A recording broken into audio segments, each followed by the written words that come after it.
So this is just a collection of old diploma exam questions that I could find with pH curves. And the first question says we have an unknown acid and we're titrating it with sodium hydroxide, which is a strong base. And we can see that the equivalence point is greater than 7. So that tells me that I have a weak acid with a strong base. And the fact that we have 2 equivalence points tells me that my acid is polyprotic. So it can't be A or B because those would only show 1 equivalence point. They can only react once with 1 hydrogen. But it could be C or D.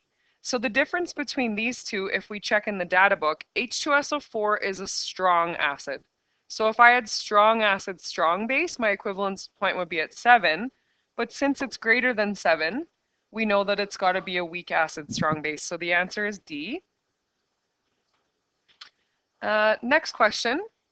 Which of the following can represent the titration of aqueous sulfurous acid? So H2SO3 is a weak acid. And we're titrating it with sodium hydroxide, which is a strong base.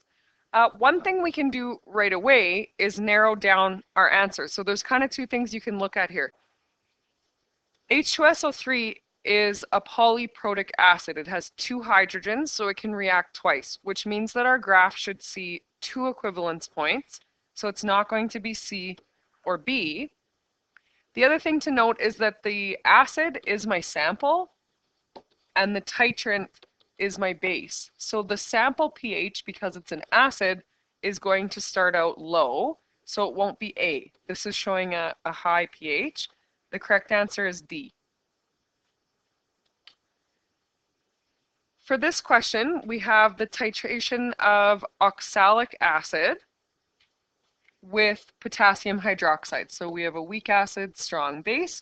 Oxalic acid is diprotic, so it's HOOCOOH.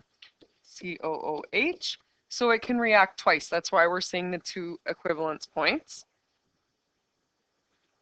So if we take a look at the reaction steps here, we have step 1, step 2, and then our net reaction for this titration. In step 1, we have oxalic acid reacting with hydroxide to produce the hydrogen oxalate ion and water. So in this case, this is my acid, the hydroxide is my base. The acid reacts to form the conjugate base, and hydroxide reacts to form water, which is our conjugate acid.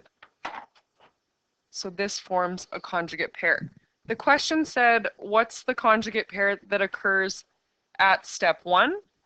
Well, a lot of students make the mistake. This was the most common answer that was chosen. So those are the reactants during step 1, but they're not a conjugate acid-base pair. So during the reaction, we're producing the hydrogen oxalate ion. This is my conjugate pair. So the correct answer for that one is A. If it asks you what's the conjugate pair at step 2, that would be the hydrogen oxalate and the oxalate ion would be the conjugate base pair that occurs at that stage. Last question. Which of the following pH curves represents the titration of an acid with a strong base if one intermediate amphiprotic substance is produced? So even if we had no idea what those terms meant, which you do because you know amphiprotic, but we could eliminate 2 of our 4 graphs immediately. So I'm titrating an acid with a base. This is my sample, the base is my titrant. So the sample is going to start out with an acidic pH, not a high pH. So now we've got 2 options. If there's an intermediate amphiprotic substance, that means that there's more than 1 step to this reaction. If we go back to the last example, the intermediate amphiprotic substance is this ion, the hydrogen oxalate ion. It's not shown in our net reaction, okay, but there are 2 equivalence points that occur in this reaction when we have an intermediate amphiprotic substance. So the correct answer for that one is A.